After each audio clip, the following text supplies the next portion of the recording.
Sacred Space on West Limerick 102. Okay, so welcome back again to Sacred Space, and thank you very much for joining us this morning. As I said, I'm out and about again. This time, I'm visiting the Limerick Charismatic Conference here in Limerick, held in October. It's actually in October every year. Joined today by my wife Anne and Geraldine Creighton. Thank you, Geraldine, for facilitating us this morning. But Geraldine, I was at the Charismatic Conference here last year and heard the story of two wonderful people. And I said to Geraldine, no, it'd be great if we could get their story on record and all the rest of it. So, lucky enough, I've got them back again here. I'd like to welcome to the programme Fiona Collins. Good morning, John. And Ed Collins. Good morning. Thank you very much indeed for joining us, all the way from Belfast. Belfast. So that's one would wonder why you people from Belfast are down here, but we'll come to that story in a minute. A little bit about your background in terms of your faith, Fiona. Well, I am the eldest of 6 children. Okay. As I said, I was born in Belfast. Okay. My family were practising, and when I say practising, I mean we went to Mass on Sunday. Okay. We also went to confession occasionally, but I wouldn't say that I had a very strong faith. I would say that I had no personal relationship with God. It was more a mechanical process. But you went to Mass every Sunday? Yes. Went to confession every now and again? Sunday. Like most, probably, people been brought up at that particular time. That's right, and Okay. I was probably searching all along, although at the time I For didn't yourself? know it. Okay. Yes. Ed, yourself? I was born in Belfast as well, John. Mm-hmm. In North Belfast. Grew up during the Troubles. Okay.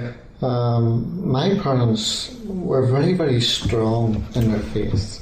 All right. And it was a great gift that they were able to pass that faith on to me. When you say strong now, Ed, you know, how do you mean? Well, you know, when bullets are flying Okay. and explosions Okay, getting the and message. your mum and dad are sitting saying the rosary and they say, come on children, there were 6 of us in the family. Yeah, okay, 6 as well. So 6 in both the that's families. right. Okay, 6 in right. both families. So you could see that even during the Troubles, their calmness and the faith that they had, Beautiful. just, we took that on board. Okay. So we did, you know, I mean, I can still remember kneeling down with my parents, brothers and sisters, and there were gun battles going on outside, and we were saying the rosary. And I was actually yawning during the rosary. You know, it was boring, but I still have that memory. Yeah. And you kind of like felt safe. Parents had the great faith that they passed. Isn't it a wonderful gift to have parents to pass on the faith like that? As you grew up then, I mean, these would have been the early years, you know, your childhood years. As you grew on then, maybe into teenage years and into your youth? Well, again, I went to a school called St. Malachy's. Mm-hmm. It was a Catholic school. They had Mass every day. They had retreats. Okay. So again, you had that support even growing up in your student years. And then I went to teacher training college. Again, it was a Catholic teacher training college. So again, I was guided, as it were, with all these pillars and encouragements to grow in faith. And your mates, you know, would they also have been involved maybe with their faith as strongly as yourself? Well, I wouldn't say as strong, but no, I think for me at that moment, it was myself and God. There was something inside you drawing you. There was something deep down inside that I was attracted to, you know. Okay. But and I couldn't understand it. I wasn't really aware, and I didn't even question, you know, why am I going to Mass? Why do I love receiving the Eucharist? It was just natural. It was just natural, you know. And I didn't question it, didn't analyse it, just accepted it, you know. So when other people were going to the pubs for their drinks and all that, you know, I was, well, you see, what made it even better for me as regards faith, you couldn't really go to the pubs without being blown up. The beer being blown up. Okay, it was safer to go to Mass. Yeah. You know, so no, it was faith growing up during the Troubles was a support. Beautiful. You know. And Fiona, did your teenage years and youth years in terms of your faith? Not at all, I would say. Not the same as that at all? Not at all. Okay. Even though I grew up in Belfast, it's funny how God can meet you at some stage in your life later on. So, as I say, I went to Mass regularly. I never really lost that mechanism that routine. But I would say I went along happy-go-lucky, didn't think too much about God, probably searching in the background all the time without realising it myself. Yes, yeah. But no, I had I went through my university years without any real faith, I would say. Okay. So, you two, somewhere along the line, you two met. That's right. Tell me the story. Well, I don't even know, John, how to keep it short. We have loads of space here. If we got loads of time. Right? Yeah, loads of time. Fiona was actually 16 and I was 25 whenever we first met. Okay. And I was a teacher in West Belfast in a place called Beachmount, St Paul's Primary School. I was 25. Okay. And because of the troubles, the parish priest of that area, he wanted to bring, the children from that area on a holiday. And the holiday resort was in a place called Portaferry, which is in the County Down coast. Okay.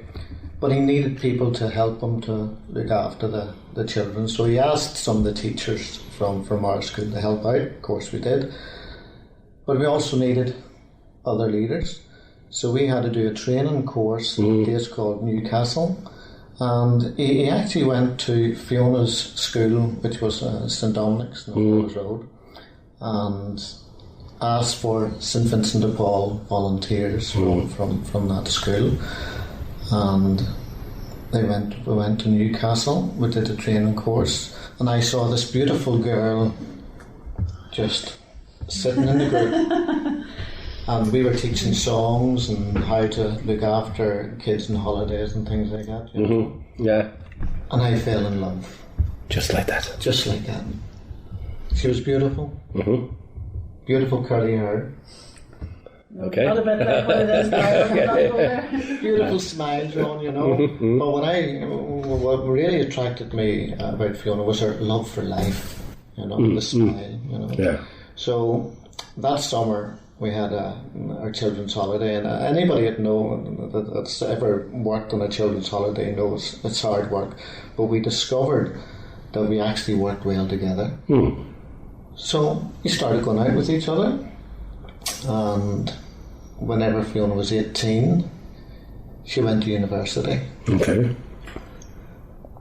And then she made a discovery that I find quite difficult to cope with. She discovered that there were fellas in university who were more handsome than I was. That was a problem.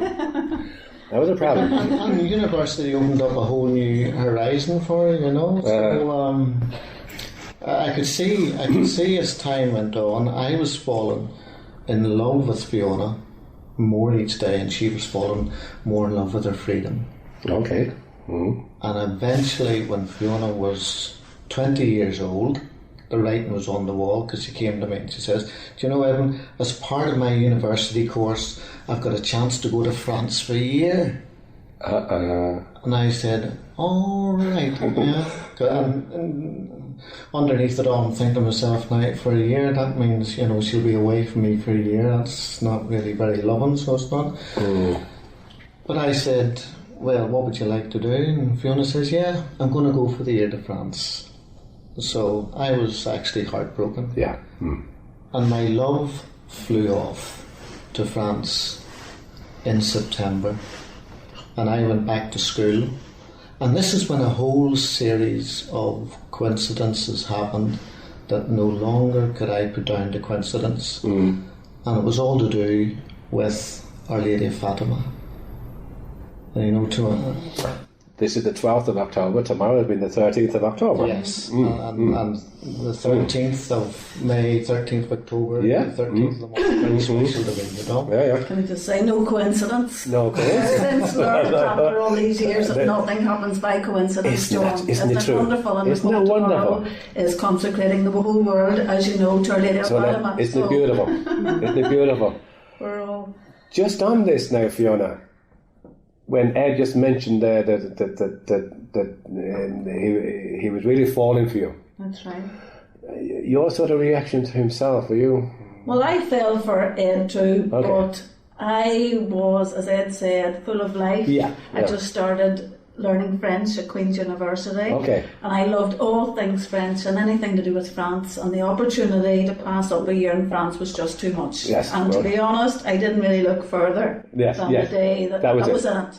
So I went off full of the joys of spring, ready to embrace the world and just see what come what may.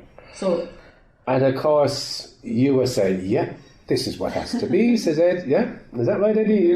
Well, you see, John, you have to remember that, or try to picture the scene. There's Fiona away off to France. My love is now in France, and I'm thinking, oh, she's going to meet some French George Clooney type, you know, who speaks French as well, yeah. So I'm going back into that classroom situation. I've got a P4 class, lovely class, but I'm really depressed. Okay. You see, and the first thing that happened was one of the children in my class. At the end of the day, he came up and he said to me, "Mr. Collins, my granny was out in Fatima, and she got a little prayer card for you." And I didn't know anything about Fatima, or didn't know anything about the message of Fatima or anything like that.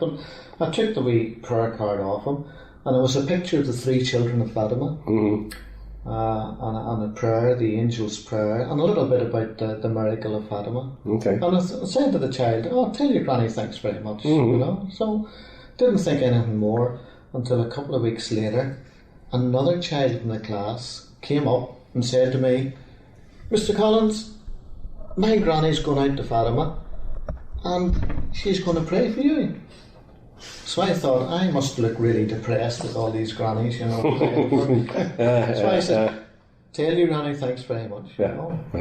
And then at the end of September, I went on a retreat. It was a teacher's retreat, and I was talking to an old retired teacher. Okay. And she says to me, "Do you know, you're teaching a P4 class. I've got a great book on teaching the Eucharist to 8-year-old children." So she says, "Give me your address." And she opened up her handbag and she took out an envelope and she was writing my address down. And she says, "Do you know, isn't this a coincidence? This envelope is from Fatima. Have you ever heard of Fatima?" He says, "Funny. Yeah. You know, a couple of children in my class have just mentioned it recently, you know." So she says, I'll send you a tape, a cassette tape on the story of Fatima." So the following week, the book didn't arrive, but the cassette tape on the story of Fatima arrived. And I listened to it, and it was a fascinating story. Once you got into the whole message of Fatima, about what happened, the whole series of events, the 6 months, you know, I was just hooked, you know. So then I would have gone to daily mass, you see, as well. But because I was teaching, it would have been in the evening times. And not every parish had daily mass, so we go to different churches in Belfast. And a few nights after listening to the tape, I was in one church one night, and the priest said, "Bill McCavanagh is going to give a slideshow on the story of Fatima." And he says, "Fatima again?" But I didn't go. Another night, different church, and the priest at the end said, "Bill McCavanagh is going to give a slideshow on the story of Fatima." Somebody's trying to tell you something. It began to hit me there, you know. But again, I didn't go, because I had my notes through for the next day. A third night it happened. Different church, different priest, and again he said, "Bill McCavanagh is going to give a slideshow story of Fatima."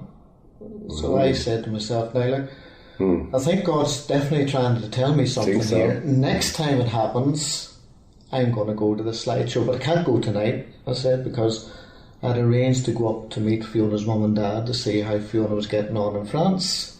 So I was walking out of the church, and a man, I don't even know who he was, he came over, and I remember him putting his hand on my arm, and he said, "Do you know, Sonny," he said, "you need to go to this talk. It's going to be very useful for you."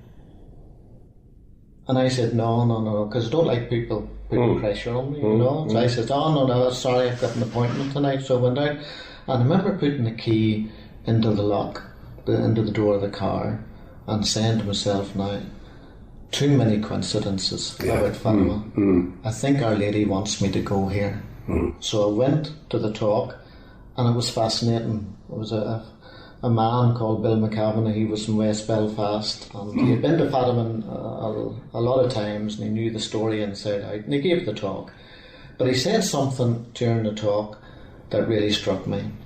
He said, if you pray to God through Our Lady of Fatima, no matter what your request is, it will be granted, or during your prayer you will discover what you should be praying for.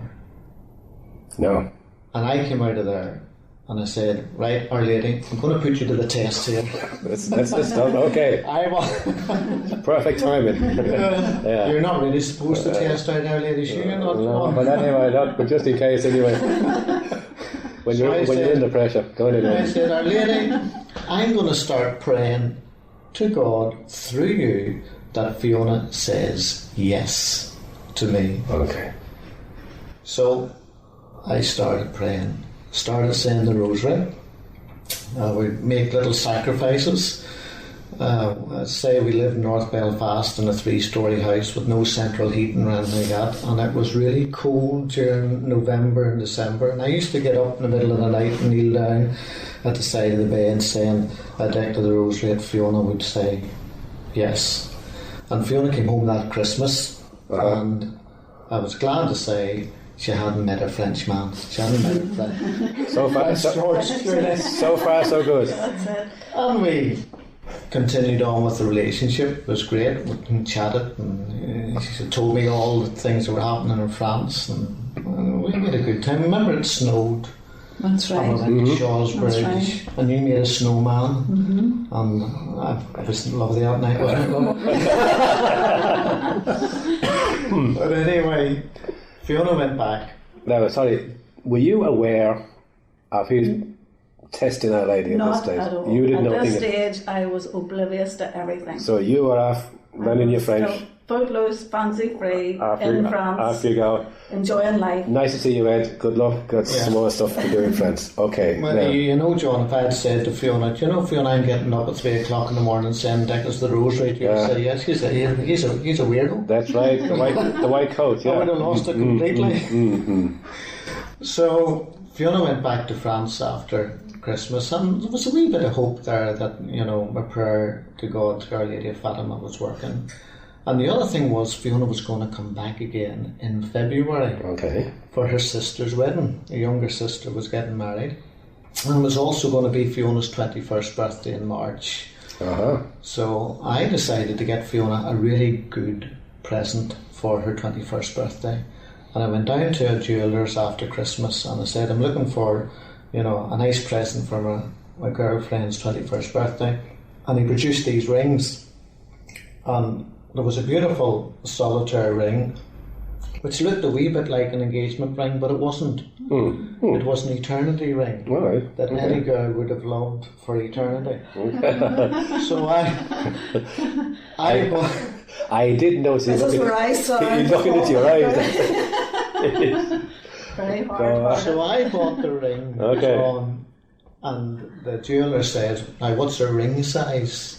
And I said, I don't know what her ring size is, but he gave me a little pink card, and he says, whenever your girlfriend comes back and you give her the ring, bring this pink card and we'll size it for free. So I was all delighted, and Fiona came home in February, went to the sister's wedding. It was great.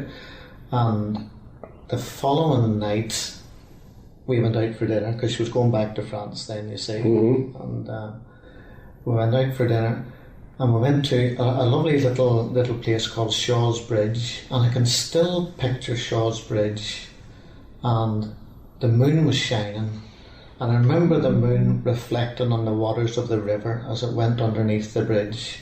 And we went out for a wee walk just along the river, and then went back to the car, and I had the ring all wrapped up in beautiful gold paper with a gold ribbon on it.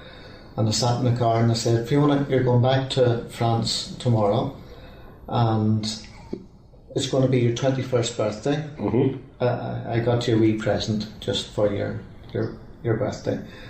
So I remember I took the box and I gave it to Fiona, and I watched her face as she undid the ribbon. And then she opened up the gold paper, and then she opened up the gold box, looked at the ring inside, and her face just dropped. And she closed the box and gave it back to me, and she says, Edmund, that is an engagement ring, and I am not ready for engagement or marriage or anything like that. And my faith, John, was shattered. All the sacrifices, all the prayers went into that river in front of me, and I was devastated, because it was almost as if I'd been praying and making sacrifices, I'd been storming heaven, and it hadn't worked, It hadn't worked in that you didn't get what you wanted when you wanted. Exactly. Okay. So Fiona went back to France. I was devastated. But I always remember Bill McCavan saying, keep praying until you discover what you should really be praying for. So in March, it was coming up to St. Patrick's Day, and I was being tormented. My love was going stronger and stronger, and Fiona's love for freedom, I suppose, was growing stronger too. And I knew I couldn't go on like this. I was torturing myself, and I said, I'll have to go over to France and have it out with Fiona once and for all. Does she want me or not?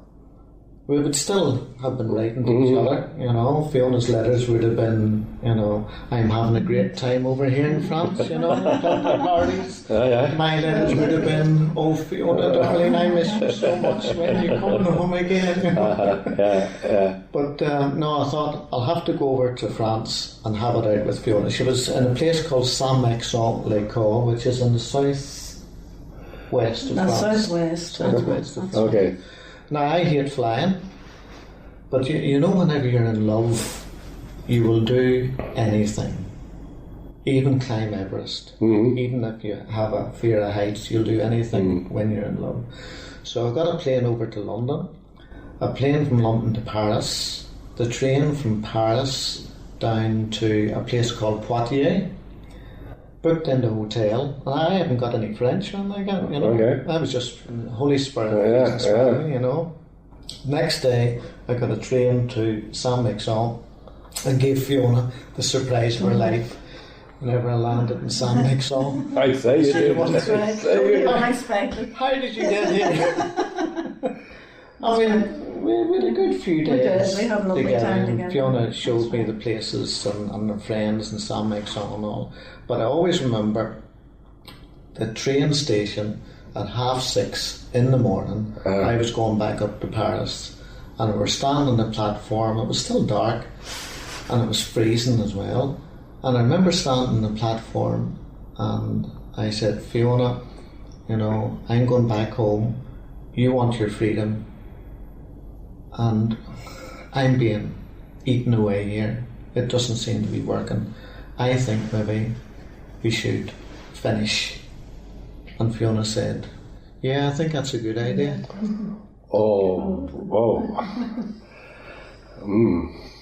That was a problem. It was a problem, John. I don't know whether you remember, there's a film called The Song of Bernadette. And during that film, Bernadette has gone up to Nevers, to the convent in Nevers. She's been sent to the convent in Nevers, and her parish priest is coming out, and he sees her in the carriage, and he has a little prayer card, and he says to St. Bernadette, Bernadette, if you ever need me, just send that prayer card and I'll know that you want to see me urgently. Well, I didn't have a prayer card, but I had the little pink card that the jeweller gave me, you see. So I'm standing on the platform at the train station. Fiona's just said, I want my freedom. And I said, I'm going to have to let you go. And she agrees then. So I took out my wallet and took the little pink card and I said to Fiona, look Fiona, if you ever change your mind, whether it's 1 year, 5 years, 10 years, I will never stop loving you. All you have to do is just send that little pink card to me and I'll know what it means. So we hugged each other for the last time and I got on the train and there were tears in my eyes and I waved goodbye to Fiona and Fiona waved. Bye Ed. He's gone. He's gone. He's away. He's out of my life. Okay. And the emptiness though, John, that I felt at that moment was not only had I lost Fiona, but in a kind of a way I'd lost God as well. I was just going to say, how was your faith now at this point? Yeah, devastated. It's not working. No, my faith, there is no God. He doesn't exist. He hasn't given me what I want. Yeah, he hasn't answered my prayer. That's it. And yet, deep down inside, there was still that little word from Bill McCavanagh: keep praying, keep praying, don't give up. Wow. No matter how dark, how deep things are, don't give up. So I went back and I just said to myself, right, I'll have to accept things the way they are and get on with my life. I'll keep praying until Our Lady sorts this out and lets me know what's going to happen, you know. So a few months later, I'm sitting at the breakfast table and I've just had my breakfast. My sister, my youngest sister in fact, she came into the kitchen and she says, Edmund, here's a letter from France. Thought you and Fiona were finished. And I tried to pretend to be macho, you know, and cool, but my wee heart was palpitating because I was wondering now what's it's all over, but what's Fiona sent me a letter for, you know? So I just coolly got up out of the breakfast table and I says, oh, Philomena, yeah, I'll take that letter. Yeah, that's okay. Oh, we're still friends, you know. And I went up the stairs to my bedroom, shaking away, wondering, what's this letter? And I remember standing in the bedroom and my hand shaking and I carefully opened up the letter. And whenever I opened up the letter, out fell the little pink card. Wow. And there was one page of a letter saying, Edmund, I've decided to commit myself to you. And I just remember kneeling down on the floor and throwing my arms up and praising God, because not only had I received that pink card, but the day I received that pink card was the 13th of May, the feast of Our Lady of Fatima. Wow. Yes, yeah. But I realised at that moment, I realised that there really was a God. Okay. And Our Lady had been listening. He had been listening as well. She had taken my request to her son. And all the time, even though I realised or thought, no, he's not there, he's not listening, they were listening all the time, you know. And it was actually an extraordinary moment, John, you know. That just, when you're absolutely convinced God is alive, He is there, He's listening to you. It was an amazing moment. And the 13th of May as well. Well, the other strange thing was, when you looked at Fiona's letter, she had written it on the 2nd of May, but she hadn't posted it. until the 6th of May. Okay. Which meant it would have been coming to if you. you posted on the 2nd, it wouldn't arrive on the 13th. And I remember afterwards saying to Fiona, why?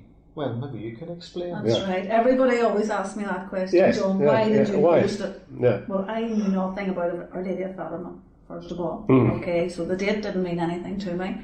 For years, I couldn't answer that question myself. And it's only after, I suppose, I entered into a relationship with God myself and I understood why. And it was because Edmund, I did love him, but I was 9 years younger than him, and I wanted my freedom, and freedom was a big thing to me, and it still is to a certain extent. But God wants us to be free, and the fact that Edmund had said to me, I will love you, and I love you, I will always love you, but I'm giving you your freedom in the same way that God says that to us. You know, I love you, I will always love you, and thank God for having the patience to wait on us to turn to him, because he waited a long time for me. It took me until the age of 35 until I really discovered God. And entered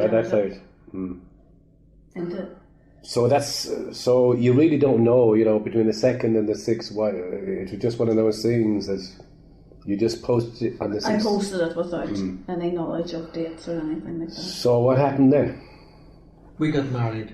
We did. Yeah, on the 9th of August 1986. That's right. In fact, it was the anniversary of internment. And Fiona, it was an amazing... Is this a coincidence again? Internment? It was an amazing wedding day because there were riots in the Falls Road. See, Fiona lived in a place called Twinbrook, which is West Belfast. Belfast. And